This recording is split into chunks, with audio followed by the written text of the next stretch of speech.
Assalamualaikum warahmatullahi wabarakatuh. Halo semuanya. Perkenalkan, kami dari GDB Team akan menjelaskan tentang impor-ekspor suku bunga Amerika Serikat, tantangan bagi Indonesia di era global.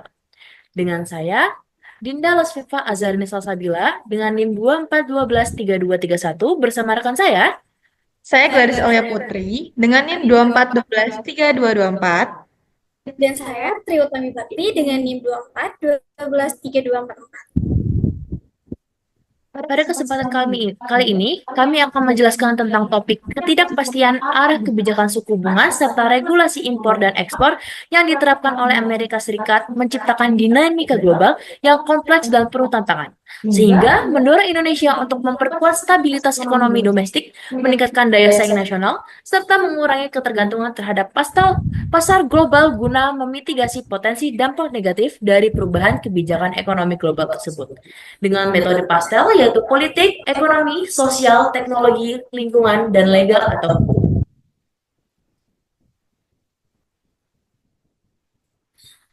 Jadi saya akan menjelaskan di bagian politik. Politik, bagaimana kebijakan tarif impor atau ekspor yang dikeluarkan oleh Amerika Serikat dapat mengaruhi stabilitas politik di Indonesia. Dampak langsung tarif tinggi Amerika Serikat, ketidakstabilan sektor industri yang menyebabkan penurunan ekspor yang berakhir pada menurunnya produksi dalam negeri, yang kemudian dapat menyebabkan pengurangan tenaga kerja, PHK massal, dan penurunan pendapatan rumah tangga, terutama di daerah yang menggantungkan hidup pada industri ekspor. Konsekuensi politik dalam negeri meningkatnya tekanan politik dalam negeri yang terjadi ketika perekonomian tertekan akibat kebijakan dagang eksternal. Pemerintah akan menghadapi tekanan dari serikat pekerja, pelaku industri, hingga masyarakat umum yang terdapat secara ekonomi. Hal ini dapat memicu ketidakpuasan publik terhadap pemerintah, bahkan dalam beberapa kasus dapat menurunkan kepercayaan terhadap stabilitas politik nasional. Selanjutnya adalah langkah strategis. Langkah apa yang dapat diambil pemerintah Indonesia untuk menjaga hubungan diplomatik dan perdagangan yang baik dengan Amerika Serikat dan negara lainnya? Pemerintah dapat memaksimalkan peran melalui forum-forum seperti G20, ASEAN, dan WTO untuk mendorong perdagangan yang adil dan menentang praktik proteksionisme yang merugikan negara berkembang. Lalu Indonesia meningkatkan negosiasi dagang untuk mendapatkan perlakuan khusus atau pengecualian tarif pada produk unggulan. Misalnya, memastikan keberlanjutan skema GSP dari Amerika Serikat yang memberikan tarif lebih rendah pada produk Indonesia. Dan pemerintah bisa mempromosikan citra Indonesia sebagai mitra dagang yang stabil, ramah investasi, dan pro perdamaian dalam berbagai forum internasional. Jadi, kesimpulan yang dapat diambil, kebijakan tarif AS dapat mengganggu ekspor Indonesia, memicu gejolak ekonomi dan tekanan politik. Untuk mengatasinya, Indonesia perlu memperkuat diplomasi dagang dan peran di forum internasional. Lalu di ekonomi, analisis dampak kebijakan tarif tersebut terhadap perekonomian Indonesia. Analisis dampak kebijakan tarif Amerika Serikat berpotensi menjadi hambatan besar bagi pertumbuhan ekonomi Indonesia, terutama karena Indonesia memiliki struktur ekonomi yang terbuka dan sangat bergantung pada ekspor. Kenaikan tarif dari Amerika Serikat akan membuat harga produk Indonesia menjadi tidak kompetitif di pasar global, menyebabkan permintaan menurun dan memukul industri-industri ekspor, terutama yang menggantungkan penjualan ke AS. Situasi ini diperparah dengan potensi melemahnya nilai tukar rupiah yang bisa meningkatkan inflasi, khususnya pada barang-barang impor. Strategi yang dapat dilakukan untuk mencapai pertumbuhan ekonomi 8%. Yang pertama itu diversifikasi pasar ekspor dengan cara fokus ke Afrika, Asia Selatan, Amerika Latin, dan Timur Tengah, lalu memperluas perjanjian perdagangan bebas. Lalu langkah selanjutnya, hilirisasi industri dengan menambah nilai SDA, lalu transformasi digital dan inovasi dengan cara mendukung UMKM dan startup masuk pasar global digital, dan membangun ekosistem teknologi nasional. Lalu, mempercepat infrastruktur dan logistik dengan cara menekan biaya distribusi dan mempercepat arus barang, dan melakukan langkah reformasi struktural dengan cara mengoptimalkan UU Cipta Kerja dan birokrasi yang efisien. Lalu meningkatkan SDM dengan cara menginvestasi besar pada vokasi, pelatihan kerja, dan literasi digital. Dan langkah terakhirnya, menstabilitas makroekonomi dengan cara mengelola defisit, utang, inflasi, dan suku bunga secara hati-hati. Kesimpulan yang dapat diambil, kebijakan tarif AS dapat melemahkan ekspor, nilai tukar, dan investasi di Indonesia. Untuk mencapai pertumbuhan 8%, Indonesia perlu diversifikasi pasar, hilirisasi industri, transformasi digital, reformasi regulasi, penguatan SDM, dan menjaga stabilitas ekonomi. Selanjutnya akan dijelaskan oleh Kak Gladys. Dari sisi sosial, dampak kebijakan tarif terhadap masyarakat Indonesia, kebijakan tarif dan suku bunga tinggi Amerika Serikat. Dalam dinamika global yang semakin tidak menentu, kebijakan ekonomi Amerika Serikat khususnya terkait suku bunga serta tarif impor dan ekspor memberikan dampak besar tidak hanya terhadap negara-negara maju, tetapi juga negara berkembang seperti Indonesia. Ketika Amerika Serikat menaikkan suku bunga, acuannya ini biasanya disertai dengan kebijakan perdagangan yang lebih proteksionis, termasuk peningkatan tarif impor untuk melindungi industri dalam negerinya. Kebijakan semacam ini dapat menciptakan ketidakseimbangan baru dalam perdagangan internasional dan meningkatkan tekanan terhadap ekonomi negara-negara mitra dagang, termasuk Indonesia. Indonesia sendiri sebagai negara yang cukup bergantung pada ekspor komoditas dan bahan baku serta mengimpor barang-barang modal dan teknologi dari luar negeri rentan terhadap gejolak yang disebabkan oleh kebijakan proteksionis Amerika. Misalnya ketika Amerika Serikat mengenakan tarif tinggi pada produk dari Tiongkok, efek rantainya turut memengaruhi Indonesia karena banyak bahan baku dan komponen produk lokal berasal dari negara tersebut. Akibatnya, biaya produksi dalam negeri meningkat, harga barang bisa naik, dan daya saing produk Indonesia di pasar global ikut tertekan. Dampak langsung, di sisi lain penguatan dolar Amerika Serikat akibat kenaikan suku bunga juga menimbulkan efek domino terhadap nilai tukar rupiah. Pelemahan rupiah membuat impor menjadi lebih mahal yang berdampak langsung pada naiknya harga barang kebutuhan pokok serta barang setengah jadi. Ini menciptakan tekanan tambahan bagi masyarakat, terutama kelas menengah ke bawah yang pendapatannya tidak ikut meningkat seiring dengan inflasi. Oleh karena itu, untuk menjaga stabilitas sosial di tengah gejolak global, intervensi negara dalam bentuk program sosial yang tepat dan berkelanjutan menjadi sangat penting.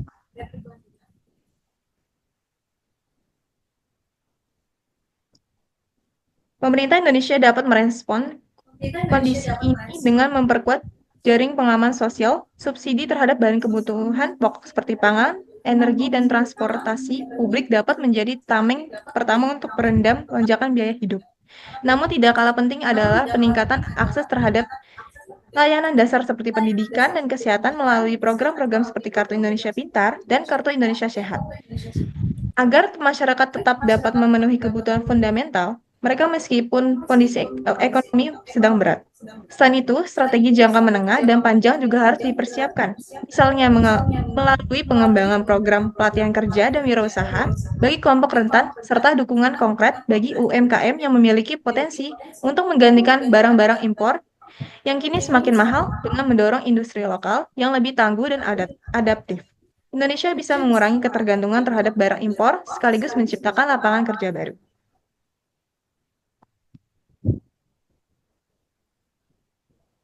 Kesimpulannya, kebijakan tarif dapat meningkatkan harga barang impor yang beresiko menurunkan daya beli dan kesejahteraan masyarakat, terutama kelompok rentan. Oleh karena itu, diperlukan program sosial seperti subsidi, bantuan langsung tunai, dan perlindungan akses terhadap layanan dasar untuk menjaga stabilitas sosial dan mengurangi ketimpangan. Teknologi. Pertimbangkan bagaimana kebijakan tarif dapat memengaruhi inovasi dan adopsi teknologi di Indonesia. Tarif dan suku bunga tinggi Amerika Serikat. Dalam konteks global yang penuh ketidakpastian, kebijakan suku bunga tinggi yang diterapkan oleh Amerika Serikat serta kebijakan tarif terkait ekspor dan impor memberikan tekanan tersendiri bagi negara berkembang seperti Indonesia. Salah satu aspek yang terdampak secara signifikan adalah sektor teknologi. Ketika Amerika Serikat adalah salah satu eksportir utama teknologi canggih, Amerika Serikat menerapkan kebijakan tarif yang ketat atau suku bunga yang tinggi sehingga harga produk-produk teknologi yang diimpor ke Indonesia pun ikut melonjak tinggi. Kondisi ini secara langsung mempersulit perusahaan-perusahaan di Indonesia, khususnya industri manufaktur, digital, dan sektor UMKM, dalam mengakses teknologi mutakhir yang seharusnya bisa meningkatkan efisiensi dan daya saing mereka. Keterbatasan akses terhadap teknologi impor ini menciptakan tantangan serius dalam proses transformasi digital dan otomasi industri nasional. Apalagi dalam era ekonomi global yang sangat kompetitif, kecepatan adopsi teknologi menentukan posisi sebuah negara dalam rantai pasok dunia. Ketika negara lain terus bergerak maju dengan kecerdasan buatan, Internet of Things, dan otomasi industri, Indonesia berisiko tertinggal apabila tidak segera menanggapi dampak kebijakan tarif secara strategis. Namun, di balik tantangan tersebut, terdapat potensi pemicu kebangkitan inovasi lokal. Keterbatasan akibat tarif dan mahalnya impor teknologi dapat menjadi motivasi kuat bagi para pelaku industri, akademisi, dan pemerintah untuk memperkuat kapasitas litbang nasional. Ketergantungan pada teknologi asing bisa dikurangi melalui pengembangan solusi lokal yang disesuaikan dengan kebutuhan dan karakteristik pasar domestik.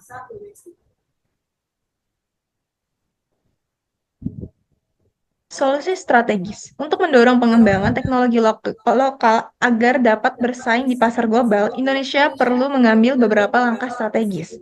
Pemerintah dapat memperkuat ekosistem riset dan inovasi dengan meningkatkan anggaran untuk penelitian, pengembangan, serta mendorong kolaborasi antara perguruan tinggi, lembaga riset, dan industri. Selain itu, penting untuk menciptakan insentif fiskal bagi perusahaan yang mengembangkan teknologi lokal seperti pemotongan pajak atau subsidi riset. Dukungan terhadap startup teknologi dan UMKM berbasis inovasi juga perlu ditingkatkan melalui akses pembiayaan, pelatihan manajemen, dan inkubasi bisnis. Di sisi regulasi, pemerintah perlu menyederhanakan perizinan, melindungi hak kekayaan intelektual, dan menjamin perlindungan hukum bagi inovator lokal.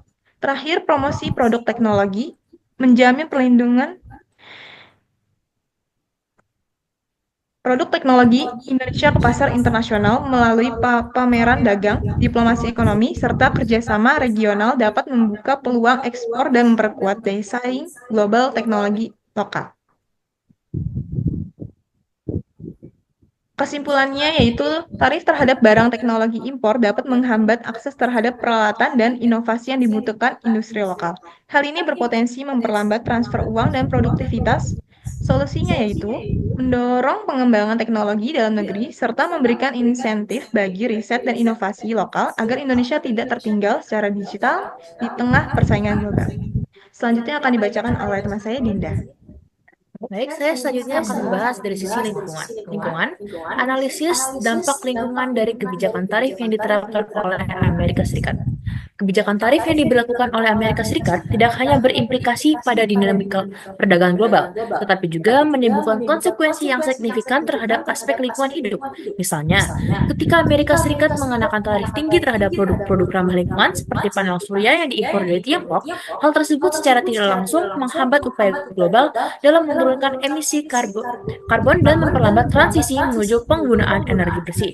Kebijakan semacam ini bertolak belakang dengan komitmen internasional terhadap mitigasi perubahan iklim. Sebaliknya, apabila tarif dikenakan terhadap produk-produk yang memiliki dampak negatif terhadap lingkungan, seperti batu bara atau barang-barang dengan jejak karbon tinggi, maka kebijakan tersebut dapat berfungsi sebagai instrumen disinsentif yang mendorong pergeseran ke energi terbarukan dan teknologi bersih. Dengan kata lain, tarif dapat menjadi alat kebijakan lingkungan yang strategis apabila dirancang dan diterapkan secara selektif dan berbasis bukti.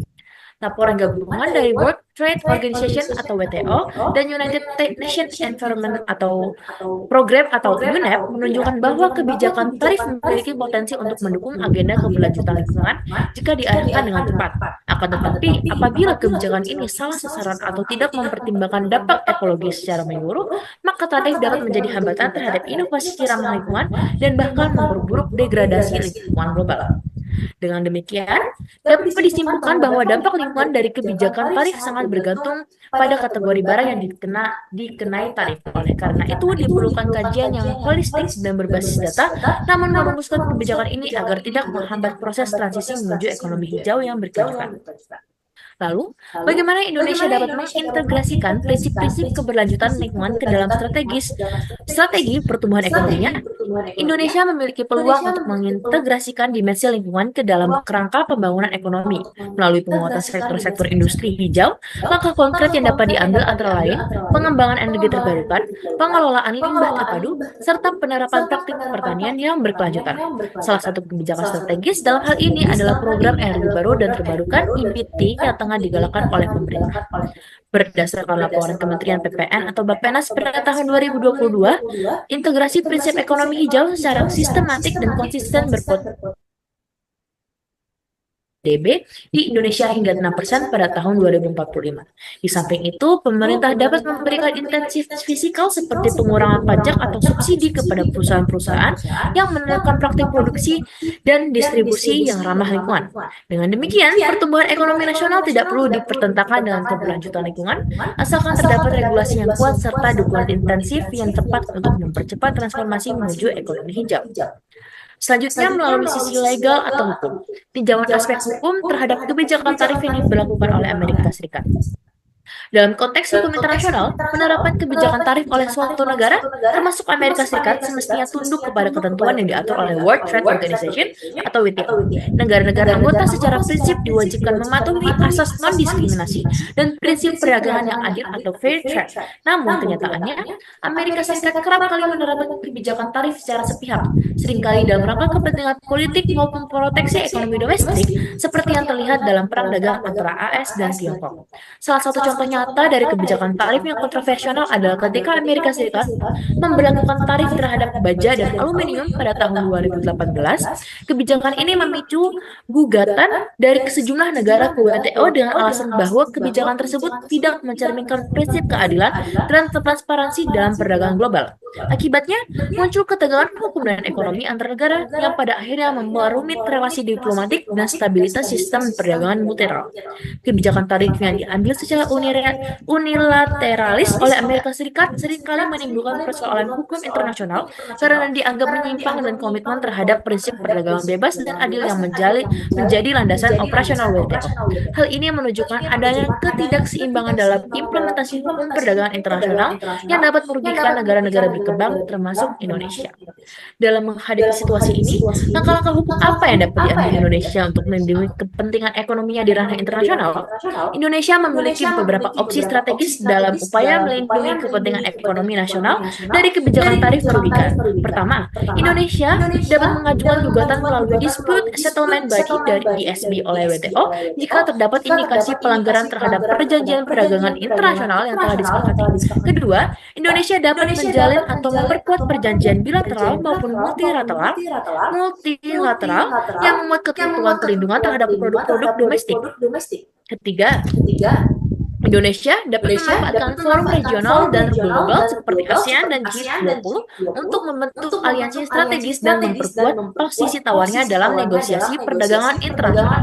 Sebagai contoh, ketika Uni Eropa membatasi impor minyak sawit dari Indonesia atas dasar isu keberlanjutan, pemerintah Indonesia menempuh jalur hukum dengan menggugat kebijakan tersebut ke WTO karena dinilai diskriminatif dan tidak berbasis bukti ilmiah memadai. Dengan demikian, perlindungan terhadap kepentingan ekonomi nasional dapat dilakukan melalui mekanisme hukum internasional yang sah tanpa mengabaikan pentingnya diplomasi yang konstruktif dan keberlanjutan. Demikian yang kelompok kami dapat sampaikan tentang impor, ekspor, dan suku bunga Amerika Serikat, tantangan bagi Indonesia di era global. Semoga bermanfaat. Terima kasih. Wassalamualaikum warahmatullahi wabarakatuh.